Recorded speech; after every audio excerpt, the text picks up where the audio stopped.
Everyone, நம்ம சேனலை subscribe பண்ணி பெல் ஐகானை கிளிக் பண்ணுங்க. ஆல்ன்ற ஆப்ஷனை செட் பண்ணிக்கோங்க. அப்பதான் நாங்கள் போடுற வீடியோஸ் நோட்டிஃபிகேஷனில் வரும். தன்வந்திரிம் கிருத்மந்தம் பனிராஜம் ச கௌஸ்துபம் அச்சுதம் ச அம்ருதிம் சந்திரம் சமரேத் ஔஷத கர்மணி அச்சுத அனந்த கோவிந்த ராமோச்சாரான பேஷஜாத் நச்யந்தி சகலா ரோகா சத்யம் சத்யம் வதாயஹம்.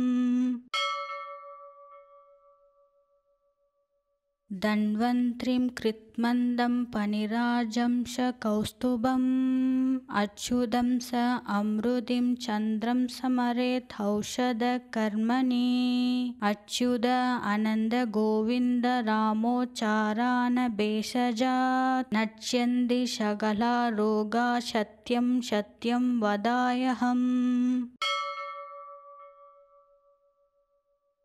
தன்வந்திரிம் கிருத்மந்தம் பனிராஜம் ச கௌஸ்துபம் அச்சுதம் ச அம்ருதிம் சந்திரம் சமரேத் ஔஷத கர்மணி அச்சுத அனந்த கோவிந்த ராமோச்சாரான பேஷஜாத் நச்யந்தி சகலா ரோகா சத்யம் சத்யம் வதாயஹம். தன்வந்திரிம் கிருத்மந்தம் பனிராஜம் ச கௌஸ்துபம் அச்சுதம் ச அம்ருதிம் சந்திரம் சமரேத் ஔஷத கர்மணி அச்சுத அனந்த கோவிந்த ராமோச்சாரான பேஷஜாத் நச்யந்தி சகலா ரோகா சத்யம் சத்யம் வதாயஹம். தன்வந்திரிம் கிருத்மந்தம் பனிராஜம் ச கௌஸ்துபம் அச்சுதம் ச அம்ருதிம் சந்திரம் சமரேத் ஔஷத கர்மணி அச்சுத அனந்த கோவிந்த ராமோச்சாரான பேஷஜாத் நச்யந்தி சகலா ரோகா சத்யம் சத்யம் வதாயஹம்.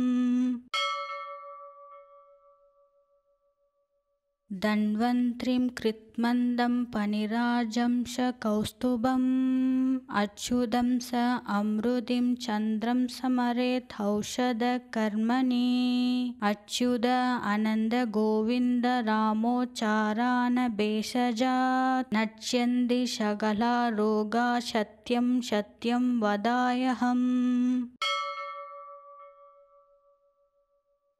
தன்வந்திரிம் கிருத்மந்தம் பனிராஜம் ச கௌஸ்துபம் அச்சுதம் ச அம்ருதிம் சந்திரம் சமரேத் ஔஷத கர்மணி அச்சுத அனந்த கோவிந்த ராமோச்சாரான பேஷஜாத் நச்யந்தி சகலா ரோகா சத்யம் சத்யம் வதாயஹம். தன்வந்திரிம் கிருத்மந்தம் பனிராஜம் ச கௌஸ்துபம் அச்சுதம் ச அம்ருதிம் சந்திரம் சமரேத் ஔஷத கர்மணி அச்சுத அனந்த கோவிந்த ராமோச்சாரான பேஷஜாத் நச்யந்தி சகலா ரோகா சத்யம் சத்யம் வதாயஹம். தன்வந்திரிம் கிருத்மந்தம் பனிராஜம் ச கௌஸ்துபம் அச்சுதம் ச அம்ருதிம் சந்திரம் சமரேத் ஔஷத கர்மணி அச்சுத அனந்த கோவிந்த ராமோச்சாரான பேஷஜாத் நச்யந்தி சகலா ரோகா சத்யம் சத்யம் வதாயஹம். தன்வந்திரிம் கிருத்மந்தம் பனிராஜம் ச கௌஸ்துபம் அச்சுதம் ச அம்ருதிம் சந்திரம் சமரேத் ஔஷத கர்மணி அச்சுத அனந்த கோவிந்த ராமோச்சாரான பேஷஜாத் நச்யந்தி சகலா ரோகா சத்யம் சத்யம் வதாயஹம். धन्वन्त्रिं कृत्मन्दं पनिराजं श कौस्तुभम् अच्युतं स अमृतिं चन्द्रं समरेथौषधकर्मणि अच्युत आनन्द गोविन्द रामोच्चारण भेषजात् नश्यन्ति सकला रोगा सत्यं सत्यं वदाम्यहम्। धन्वन्त्रिं कृत्मन्दं पनिराजं श कौस्तुभम् अच्युतं स अमृतिं चन्द्रं समरेथौषधकर्मणि अच्युत आनन्द गोविन्द रामोच्चारण भेषजात् नश्यन्ति सकला रोगा सत्यं सत्यं वदाम्यहम्। धन्वन्त्रिं कृत्मन्दं पनिराजं श कौस्तुभम् अच्युतं स अमृतिं चन्द्रं समरेथौषधकर्मणि अच्युत आनन्द गोविन्द रामोच्चारण भेषजात् नश्यन्ति सकला रोगा सत्यं सत्यं वदाम्यहम्। धन्वन्त्रिं कृत्मन्दं पनिराजं श कौस्तुभम् अच्युतं स अमृतिं चन्द्रं समरेथौषधकर्मणि अच्युत आनन्द गोविन्द रामोच्चारण भेषजात् नश्यन्ति सकला रोगा सत्यं सत्यं वदाम्यहम्।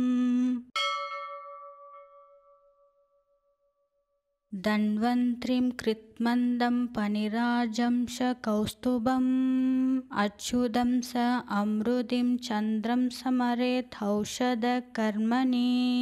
अच्युत आनन्द गोविन्द रामोच्चारण भेषजात् नश्यन्ति सकला रोगा सत्यं सत्यं वदाम्यहम्। धन्वन्त्रिं कृत्मन्दं पनिराजं श कौस्तुभम् अच्युतं स अमृतिं चन्द्रं समरेथौषधकर्मणि अच्युत आनन्द गोविन्द रामोच्चारण भेषजात् नश्यन्ति सकला रोगा सत्यं सत्यं वदाम्यहम्। धन्वन्त्रिं कृत्मन्दं पनिराजं श कौस्तुभम् अच्युतं स अमृतिं चन्द्रं समरेथौषधकर्मणि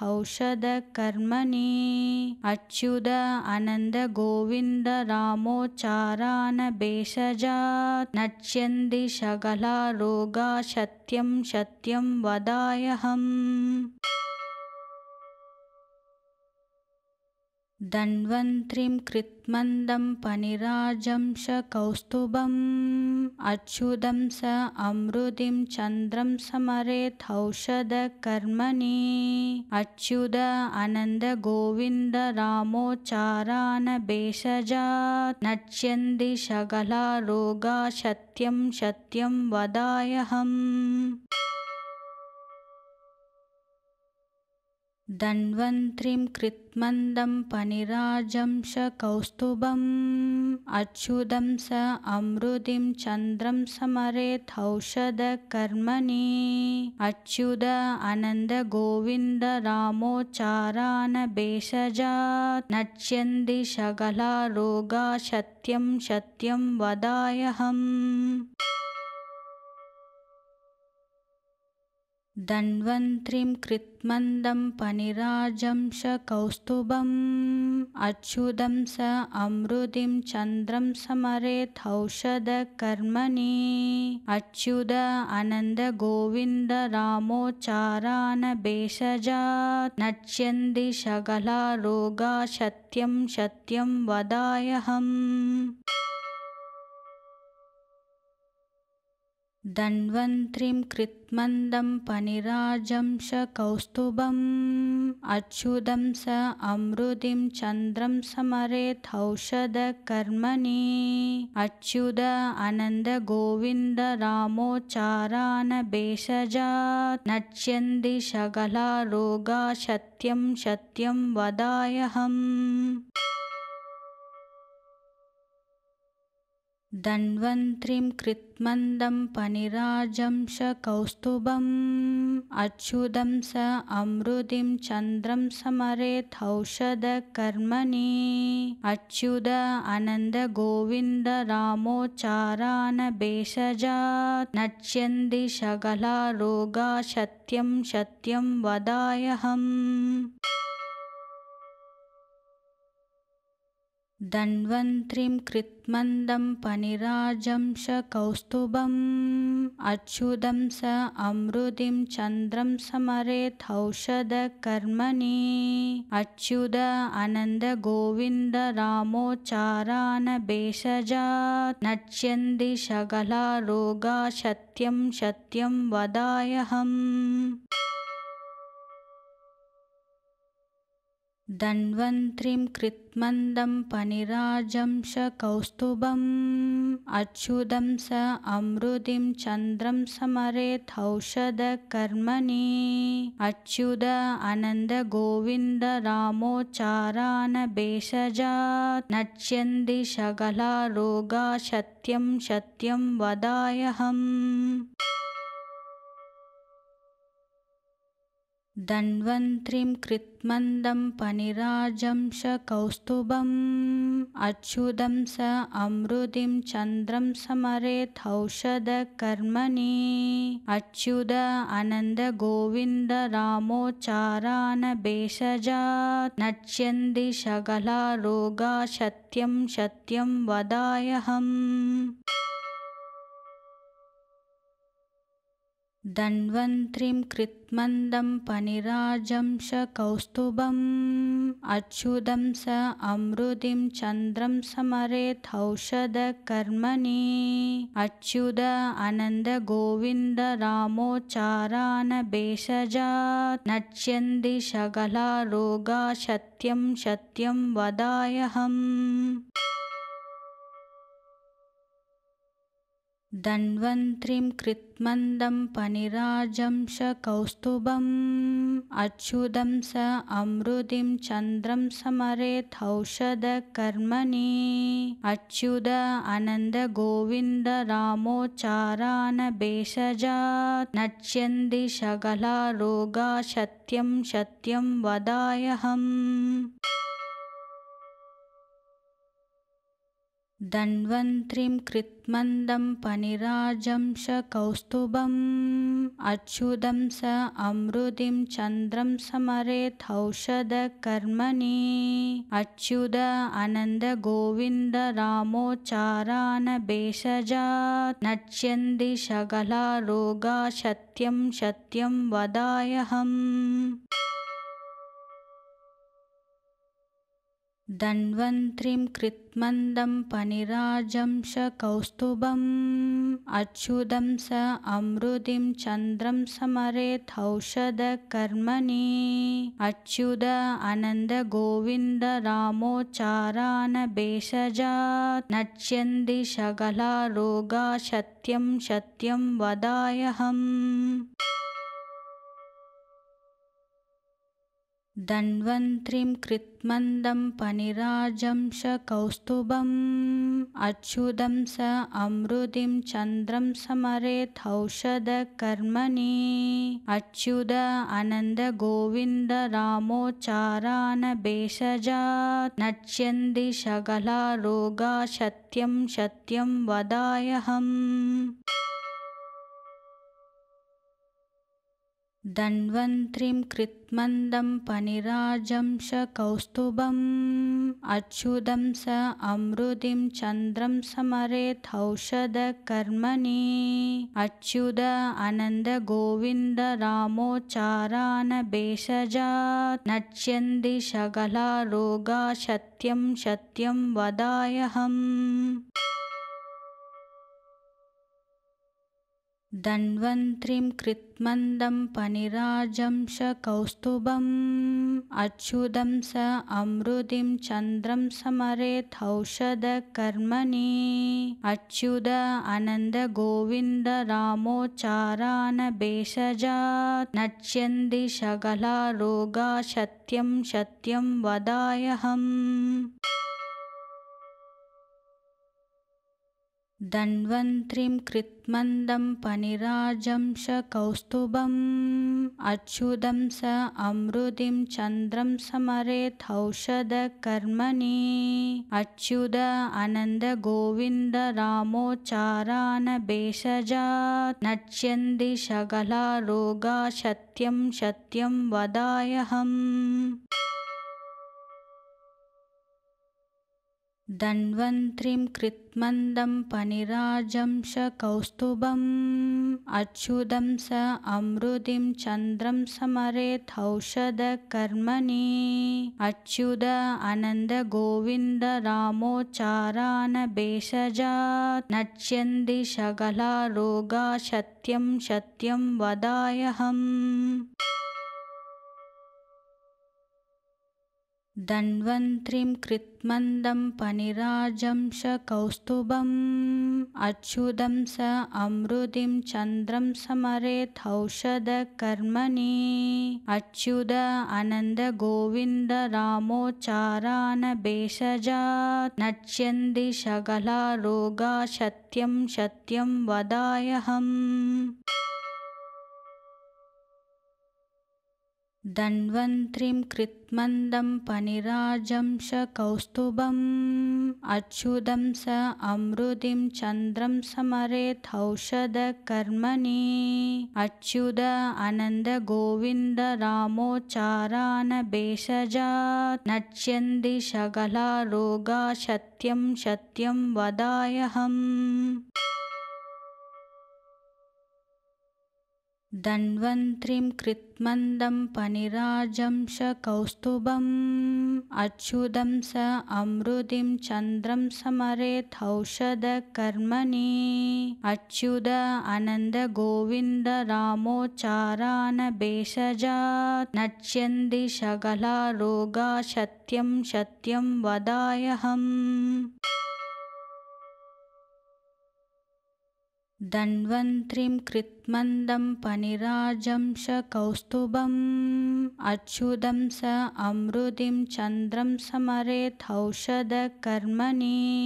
अच्युत आनन्द गोविन्द रामोच्चारान् भेषजात् नश्यन्ति सकला रोगा सत्यं सत्यं वदाम्यहम्। धन्वन्त्रिं कृत्मन्दं पनिराजं कौस्तुभम् अच्युतं स अमृतिं चन्द्रं समरेथौषधकर्मणि अच्युत आनन्द गोविन्द रामोच्चारान् भेषजात् नश्यन्ति सकला रोगा सत्यं सत्यं वदाम्यहम्। धन्वन्त्रिं कृत्मन्दं पनिराजं कौस्तुभम् अच्युतं स अमृतिं चन्द्रं समरेथौषधकर्मणि अच्युत आनन्द गोविन्द रामोच्चारान् भेषजात् नश्यन्ति सकला रोगा सत्यं सत्यं वदाम्यहम्।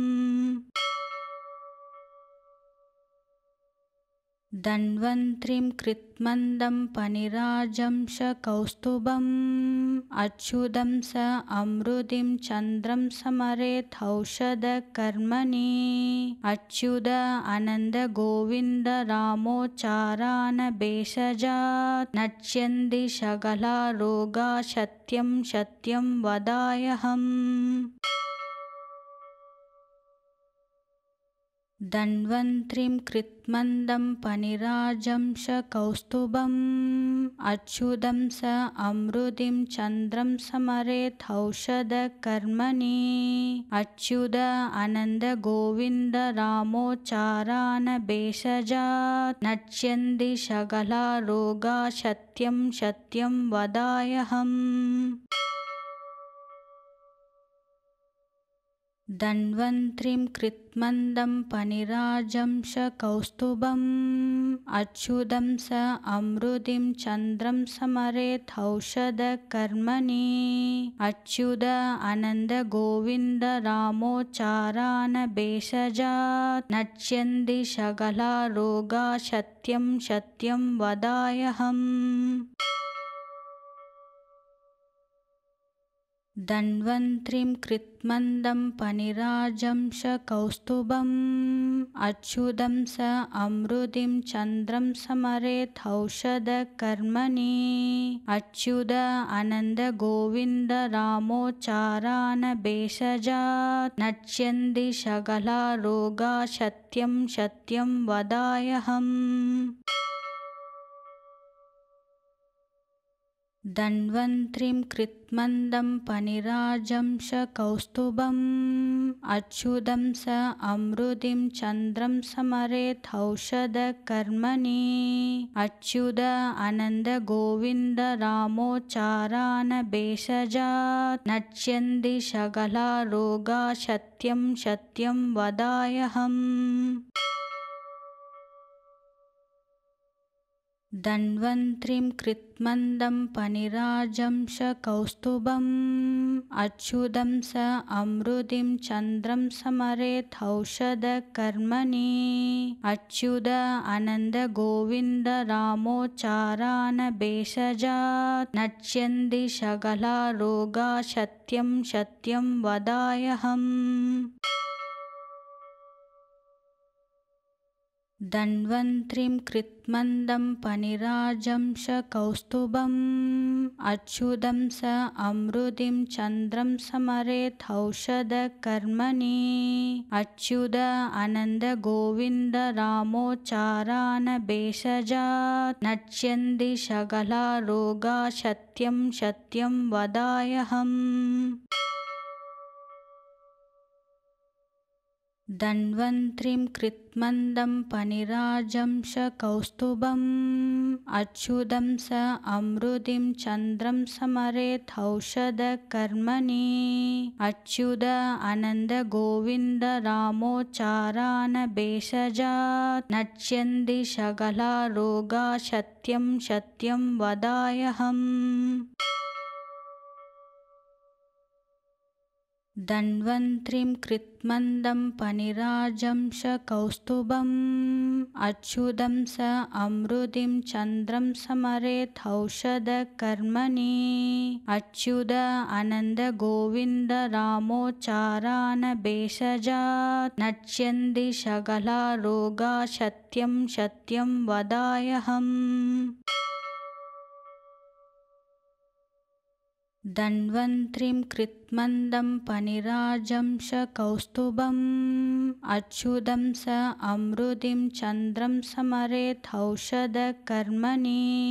अच्युत आनन्द गोविन्द रामोच्चारण भेषजात् नश्यन्ति सकला रोगा सत्यं सत्यं वदाम्यहम्। धन्वन्त्रिं कृत्मन्दं पनिराजं शकौस्तुभम् अच्युतं स अमृतिं चन्द्रं समरेथौषधकर्मणि अच्युत आनन्द गोविन्द रामोच्चारण भेषजात् नश्यन्ति सकला रोगा सत्यं सत्यं वदाम्यहम्। धन्वन्त्रिं कृत्मन्दं पनिराजं शकौस्तुभम् अच्युतं स अमृतिं चन्द्रं समरेथौषधकर्मणि अच्युत आनन्द गोविन्द रामोच्चारण भेषजात् नश्यन्ति सकला रोगा सत्यं सत्यं वदाम्यहम्।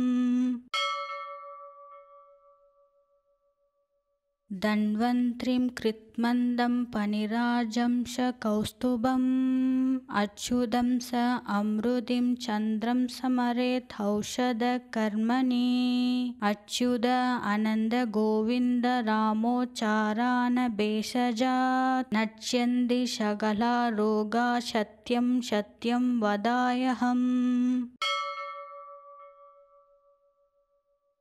धन्वन्त्रिं कृत्मन्दं पनिराजं शकौस्तुभम् अच्युतं स अमृतिं चन्द्रं समरेथौषधकर्मणि अच्युत आनन्द गोविन्द रामोच्चारण भेषजात् नश्यन्ति सकला रोगा सत्यं सत्यं वदाम्यहम्। धन्वन्त्रिं कृत्मन्दं पनिराजं कौस्तुभम् अच्युतं स अमृतिं चन्द्रं समरेथौषधकर्मणि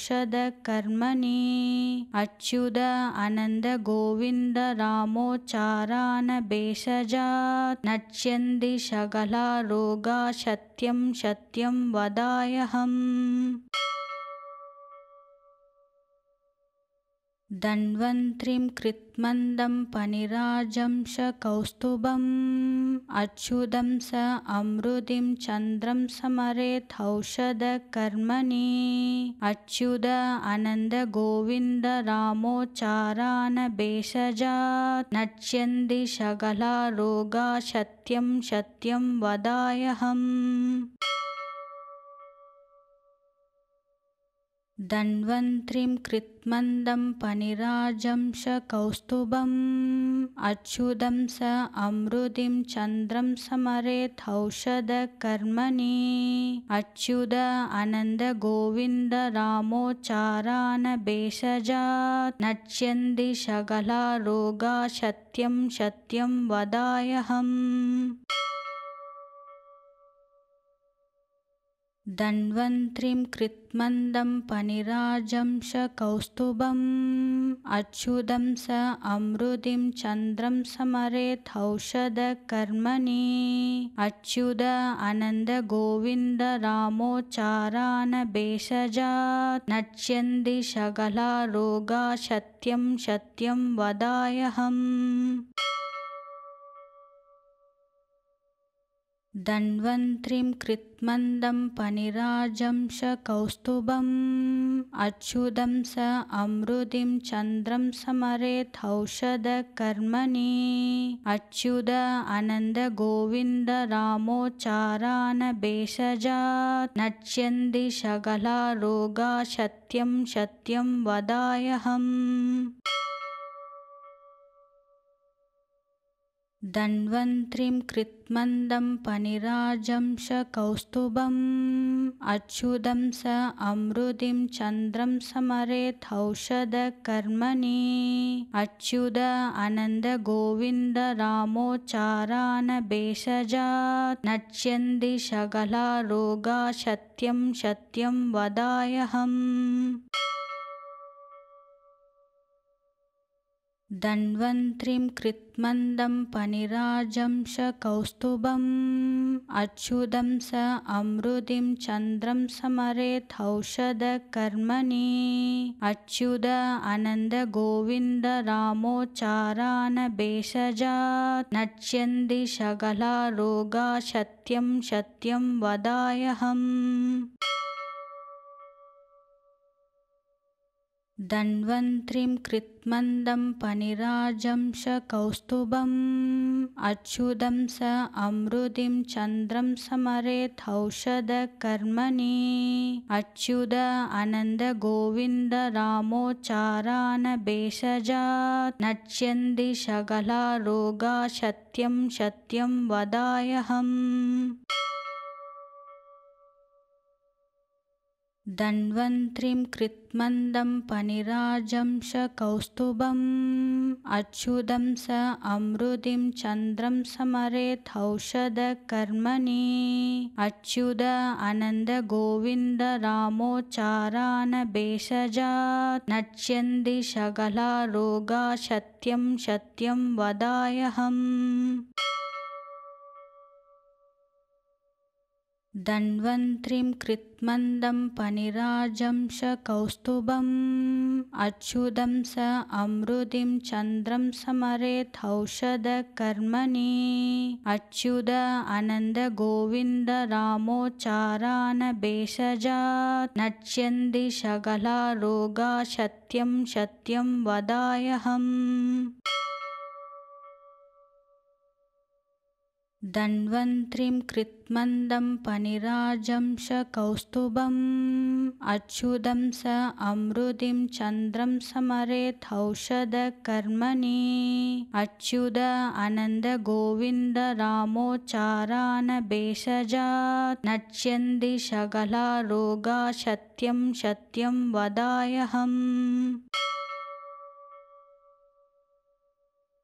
धन्वन्त्रिं कृत्मन्दं पनिराजं कौस्तुभम् अच्युतं स अमृतिं चन्द्रं समरेत् औषधकर्मणि अच्युत आनन्द गोविन्द रामोच्चारण भेषजात् नश्यन्ति सकला रोगा सत्यं सत्यं वदाम्यहम्। धन्वन्त्रिं कृत्मन्दं पनिराजं कौस्तुभम् अच्युतं स अमृतिं चन्द्रं समरेत् औषधकर्मणि अच्युत आनन्द गोविन्द रामोच्चारण भेषजात् नश्यन्ति सकला रोगा सत्यं सत्यं वदाम्यहम्। धन्वन्त्रिं कृत्मन्दं पनिराजं कौस्तुभम् अच्युतं स अमृतिं चन्द्रं समरेत् औषधकर्मणि अच्युत आनन्द गोविन्द रामोच्चारण भेषजात् नश्यन्ति सकला रोगा सत्यं सत्यं वदाम्यहम्। धन्वन्त्रिं कृत्मन्दं पनिराजं कौस्तुभम् अच्युतं स अमृतिं चन्द्रं समरेत् औषधकर्मणि अच्युत आनन्द गोविन्द रामोच्चारण भेषजात् नश्यन्ति सकला रोगा सत्यं सत्यं वदाम्यहम्। धन्वन्त्रिं कृत्मन्दं पनिराजं कौस्तुभम् अच्युतं स अमृतिं चन्द्रं समरेत् औषधकर्मणि अच्युत आनन्द गोविन्द रामोच्चारण भेषजात् नश्यन्ति सकला रोगा सत्यं सत्यं वदाम्यहम्। धन्वन्त्रिं कृत्मन्दं पनिराजं कौस्तुभम् अच्युतं स अमृतिं चन्द्रं समरेत् औषधकर्मणि अच्युत आनन्द गोविन्द रामोच्चारण भेषजात् नश्यन्ति सकला रोगा सत्यं सत्यं वदाम्यहम्। धन्वन्त्रिं कृत्मन्दं पनिराजं कौस्तुभम् अच्युतं स अमृतिं चन्द्रं समरेत् औषधकर्मणि अच्युत आनन्द गोविन्द रामोच्चारण भेषजात् नश्यन्ति सकला रोगा सत्यं सत्यं वदाम्यहम्।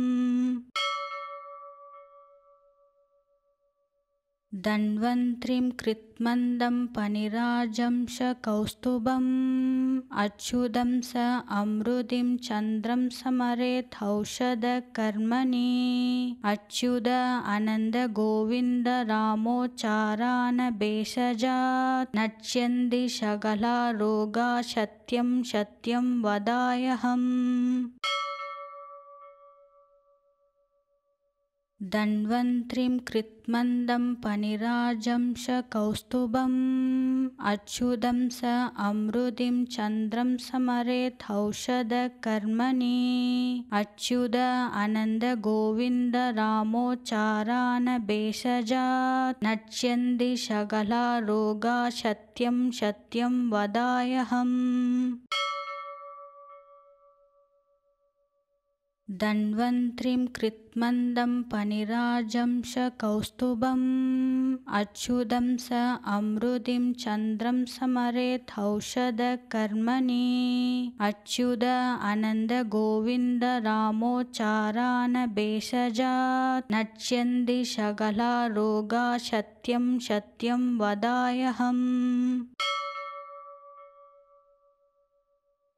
धन्वन्त्रिं कृत्मन्दं पनिराजं कौस्तुभम् अच्युतं स अमृतिं चन्द्रं समरेत् औषधकर्मणि अच्युत आनन्द गोविन्द रामोच्चारण भेषजात् नश्यन्ति सकला रोगा सत्यं सत्यं वदाम्यहम्।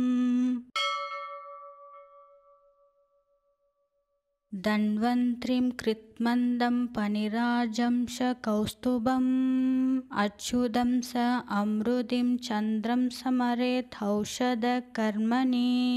अच्युत आनन्द गोविन्द रामोच्चारण भेषजात् नश्यन्ति सकला रोगा सत्यं सत्यं वदाम्यहम्। धन्वन्त्रिं कृत्मन्दं पनिराजं कौस्तुभम् अच्युतं स अमृतिं चन्द्रं समरेथौषधकर्मणि अच्युत आनन्द गोविन्द रामोच्चारण भेषजात् नश्यन्ति सकला रोगा सत्यं सत्यं वदाम्यहम्। धन्वन्त्रिं कृत्मन्दं पनिराजं कौस्तुभम् अच्युतं स अमृतिं चन्द्रं समरेथौषधकर्मणि अच्युत आनन्द गोविन्द रामोच्चारण भेषजात् नश्यन्ति सकला रोगा सत्यं सत्यं वदाम्यहम्। धन्वन्त्रिं कृत्मन्दं पनिराजं कौस्तुभम् अच्युतं स अमृतिं चन्द्रं समरेथौषधकर्मणि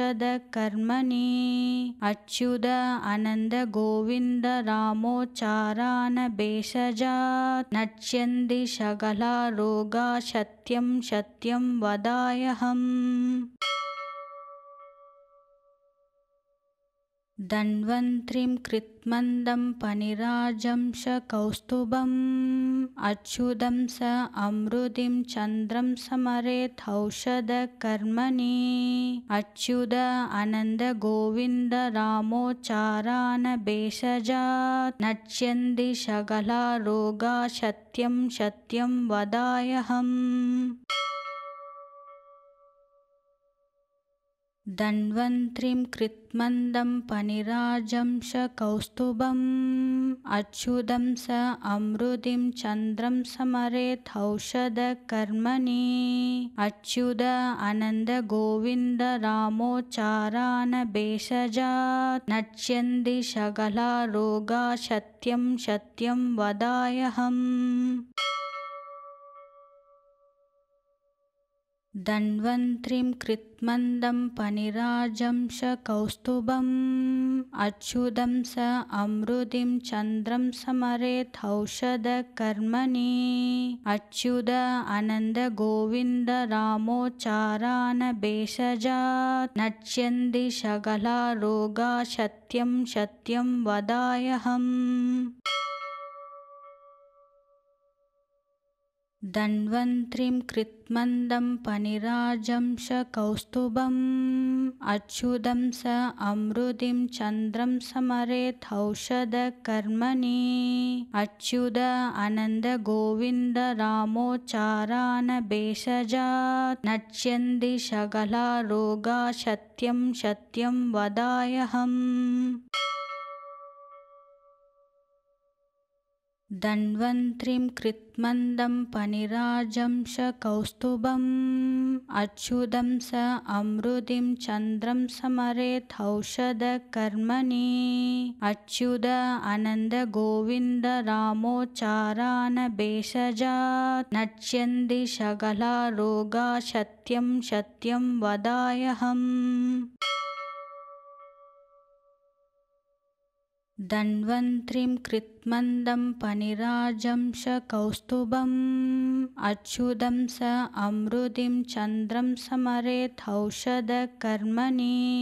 अच्युत आनन्द गोविन्द रामोच्चारण भेषजात् नश्यन्ति सकला रोगा सत्यं सत्यं वदाम्यहम्। धन्वन्त्रिं कृत्मन्दं पनिराजं कौस्तुभम् अच्युतं स अमृतिं चन्द्रं समरेथौषधकर्मणि अच्युत आनन्द गोविन्द रामोच्चारण भेषजात् नश्यन्ति सकला रोगा सत्यं सत्यं वदाम्यहम्। धन्वन्त्रिं कृत्मन्दं पनिराजं कौस्तुभम् अच्युतं स अमृतिं चन्द्रं समरेथौषधकर्मणि अच्युत आनन्द गोविन्द रामोच्चारान् भेषजात् नश्यन्ति सकला रोगा सत्यं सत्यं वदाम्यहम्। धन्वन्त्रिं कृत्मन्दं पनिराजं कौस्तुभम् अच्युतं स अमृतिं चन्द्रं समरेथौषधकर्मणि अच्युत आनन्द गोविन्द रामोच्चारान् भेषजात् नश्यन्ति सकला रोगा सत्यं सत्यं वदाम्यहम्। धन्वन्त्रिं कृत्मन्दं पनिराजं कौस्तुभम् अच्युतं स अमृतिं चन्द्रं समरेथौषधकर्मणि अच्युत आनन्द गोविन्द रामोच्चारान् भेषजात् नश्यन्ति सकला रोगा सत्यं सत्यं वदाम्यहम्।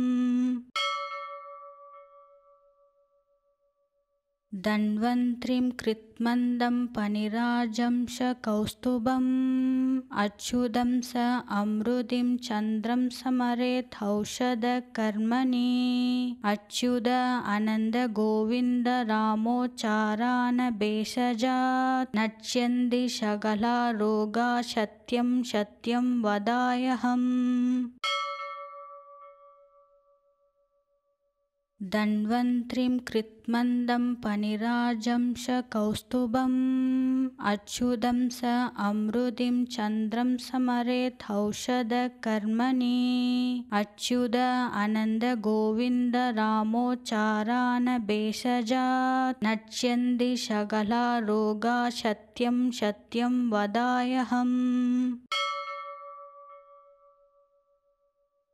धन्वन्त्रिं कृत्मन्दं पनिराजं कौस्तुभम् अच्युतं स अमृतिं चन्द्रं समरेथौषधकर्मणि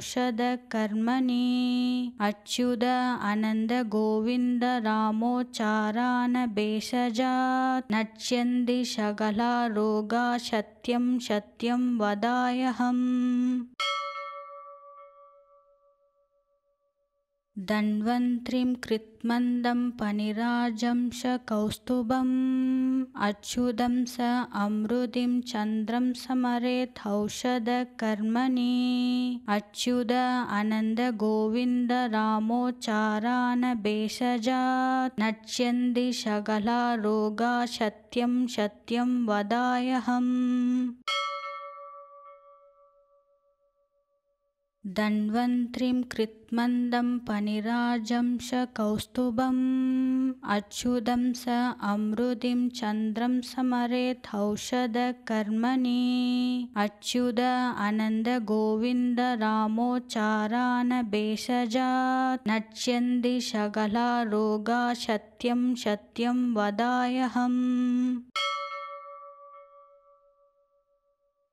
धन्वन्त्रिं कृत्मन्दं पनिराजं कौस्तुभम् अच्युतं स अमृतिं चन्द्रं समरेथौषधकर्मणि अच्युत आनन्द गोविन्द रामोच्चारान् भेषजात् नश्यन्ति सकला रोगा सत्यं सत्यं वदाम्यहम्। धन्वन्त्रिं कृत्मन्दं पनिराजं कौस्तुभम् अच्युतं स अमृतिं चन्द्रं समरेथौषधकर्मणि अच्युत आनन्द गोविन्द रामोच्चारान् भेषजात् नश्यन्ति सकला रोगा सत्यं सत्यं वदाम्यहम्। धन्वन्त्रिं कृत्मन्दं पनिराजं कौस्तुभम् अच्युतं स अमृतिं चन्द्रं समरेथौषधकर्मणि अच्युत आनन्द गोविन्द रामोच्चारान् भेषजात् नश्यन्ति सकला रोगा सत्यं सत्यं वदाम्यहम्। धन्वन्त्रिं कृत्मन्दं पनिराजं शकौस्तुभम् अच्युतं स अमृतिं चन्द्रं समरेथौषधकर्मणि अच्युत आनन्द गोविन्द रामोच्चारण भेषजात् नश्यन्ति सकला रोगा सत्यं सत्यं वदाम्यहम्। धन्वन्त्रिं कृत्मन्दं पनिराजं शकौस्तुभम् अच्युतं स अमृतिं चन्द्रं समरेथौषधकर्मणि अच्युत आनन्द गोविन्द रामोच्चारण भेषजात् नश्यन्ति सकला रोगा सत्यं सत्यं वदाम्यहम्। धन्वन्त्रिं कृत्मन्दं पनिराजं शकौस्तुभम् अच्युतं स अमृतिं चन्द्रं समरेथौषधकर्मणि अच्युत आनन्द गोविन्द रामोच्चारण भेषजात् नश्यन्ति सकला रोगा सत्यं सत्यं वदाम्यहम्। धन्वन्त्रिं कृत्मन्दं पनिराजं शकौस्तुभम् अच्युतं स अमृतिं चन्द्रं समरेथौषधकर्मणि अच्युत आनन्द गोविन्द रामोच्चारण भेषजात् नश्यन्ति सकला रोगा सत्यं सत्यं वदाम्यहम्। धन्वन्त्रिं कृत्मन्दं पनिराजं शकौस्तुभम् अच्युतं स अमृतिं चन्द्रं समरेथौषधकर्मणि अच्युत आनन्द गोविन्द रामोच्चारण भेषजात् नश्यन्ति सकला रोगा सत्यं सत्यं वदाम्यहम्। धन्वन्त्रिं कृत्मन्दं पनिराजं शकौस्तुभम् अच्युतं स अमृतिं चन्द्रं समरेथौषधकर्मणि अच्युत आनन्द गोविन्द रामोच्चारण भेषजात् नश्यन्ति सकला रोगा सत्यं सत्यं वदाम्यहम्। धन्वन्त्रिं कृत्मन्दं पनिराजं शकौस्तुभम् अच्युतं स अमृतिं चन्द्रं समरेथौषधकर्मणि अच्युत आनन्द गोविन्द रामोच्चारण भेषजात् नश्यन्ति सकला रोगा सत्यं सत्यं वदाम्यहम्। धन्वन्त्रिं कृत्मन्दं पनिराजं शकौस्तुभम् अच्युतं स अमृतिं चन्द्रं समरेथौषधकर्मणि अच्युत आनन्द गोविन्द रामोच्चारण भेषजात् नश्यन्ति सकला रोगा सत्यं सत्यं वदाम्यहम्। धन्वन्त्रिं कृत्मन्दं पनिराजं शकौस्तुभम् अच्युतं स अमृतिं चन्द्रं समरेथौषधकर्मणि अच्युत आनन्द गोविन्द रामोच्चारण भेषजात् नश्यन्ति सकला रोगा सत्यं सत्यं वदाम्यहम्। धन्वन्त्रिं कृत्मन्दं पनिराजं शकौस्तुभम् अच्युतं स अमृतिं चन्द्रं समरेथौषधकर्मणि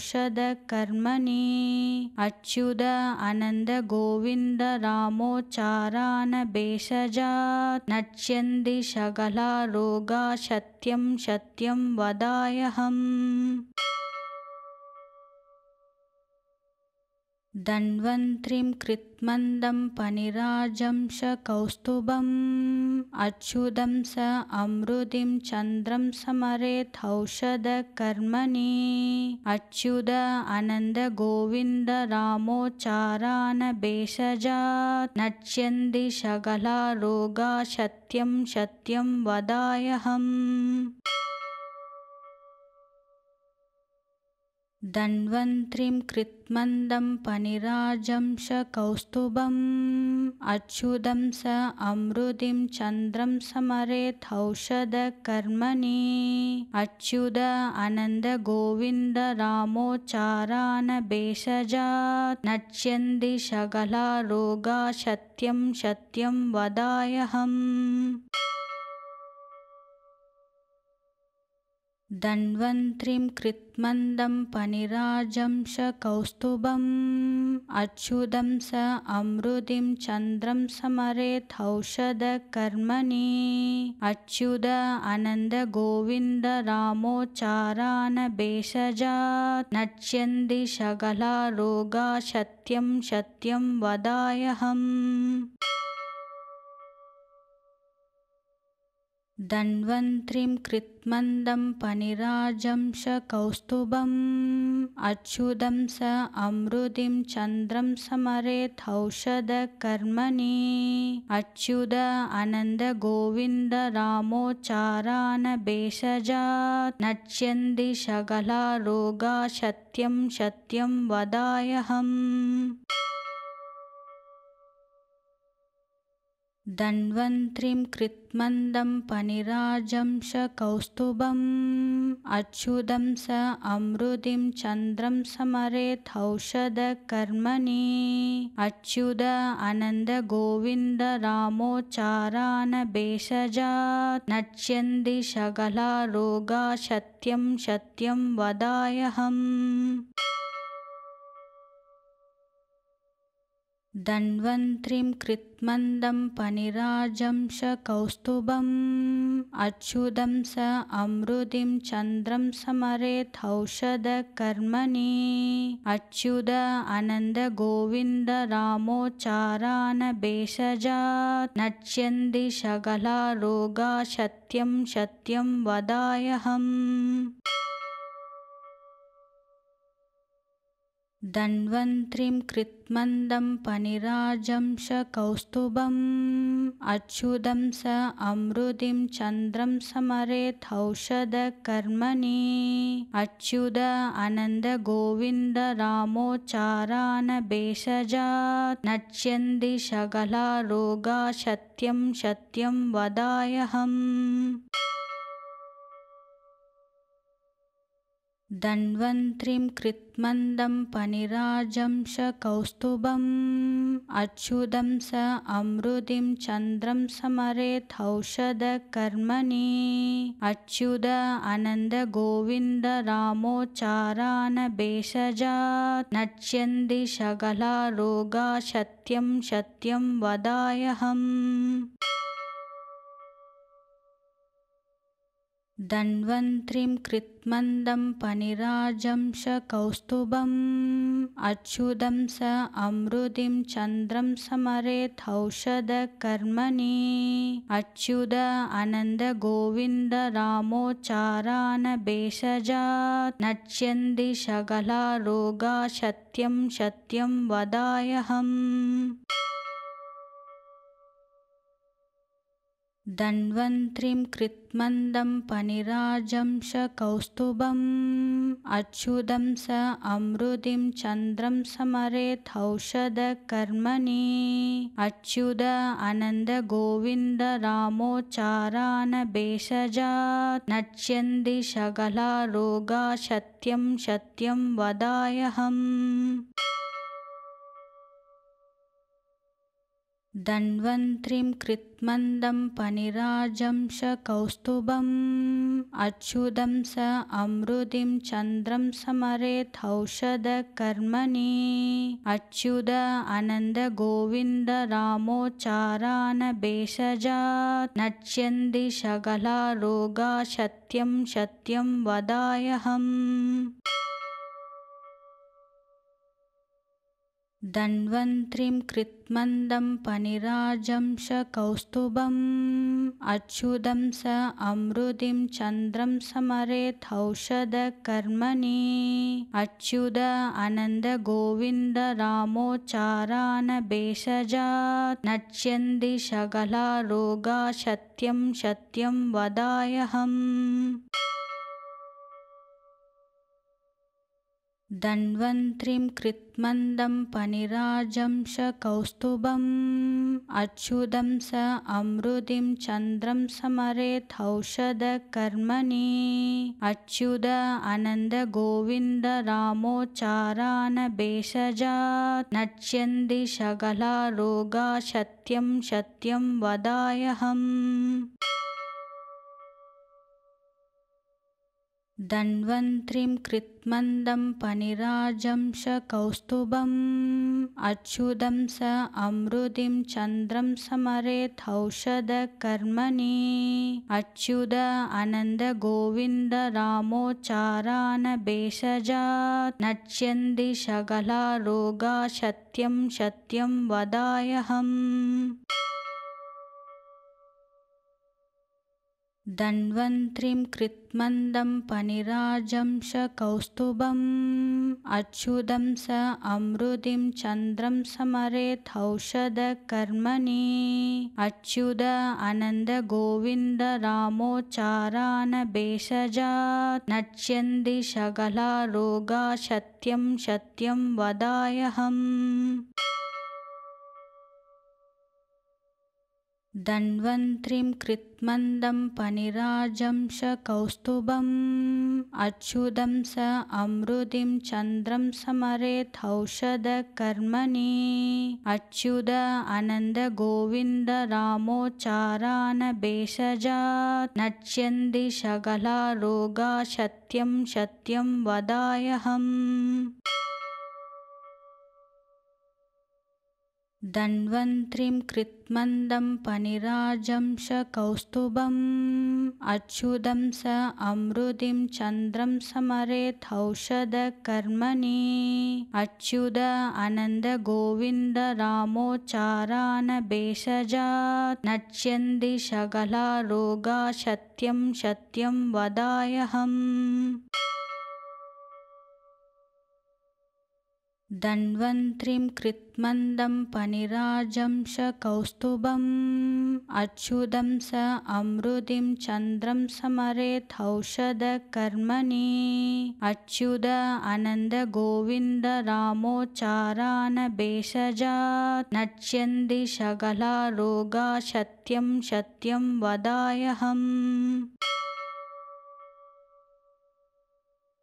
धन्वन्त्रिं कृत्मन्दं पनिराजं कौस्तुभम् अच्युतं स अमृतिं चन्द्रं समरेथौषधकर्मणि अच्युत आनन्द गोविन्द रामोच्चारण भेषजात् नश्यन्ति सकला रोगा सत्यं सत्यं वदाम्यहम्। धन्वन्त्रिं कृत्मन्दं पनिराजं कौस्तुभम् अच्युतं स अमृतिं चन्द्रं समरेथौषधकर्मणि अच्युत आनन्द गोविन्द रामोच्चारण भेषजात् नश्यन्ति सकला रोगा सत्यं सत्यं वदाम्यहम्। धन्वन्त्रिं कृत्मन्दं पनिराजं कौस्तुभम् अच्युतं स अमृतिं चन्द्रं समरेथौषधकर्मणि अच्युत आनन्द गोविन्द रामोच्चारण भेषजात् नश्यन्ति सकला रोगा सत्यं सत्यं वदाम्यहम्। धन्वन्त्रिं कृत्मन्दं पनिराजं कौस्तुभम् अच्युतं स अमृतिं चन्द्रं समरेथौषधकर्मणि अच्युत आनन्द गोविन्द रामोच्चारण भेषजात् नश्यन्ति सकला रोगा सत्यं सत्यं वदाम्यहम्। धन्वन्त्रिं कृत्मन्दं पनिराजं कौस्तुभम् अच्युतं स अमृतिं चन्द्रं समरेथौषधकर्मणि अच्युत आनन्द गोविन्द रामोच्चारण भेषजात् नश्यन्ति सकला रोगा सत्यं सत्यं वदाम्यहम्। धन्वन्त्रिं कृत्मन्दं पनिराजं स कौस्तुभम् अच्युतं स अमृतिं चन्द्रं समरेथौषधकर्मणि अच्युत आनन्द गोविन्द रामोच्चारण भेषजात् नश्यन्ति सकला रोगा सत्यं सत्यं वदाम्यहम्।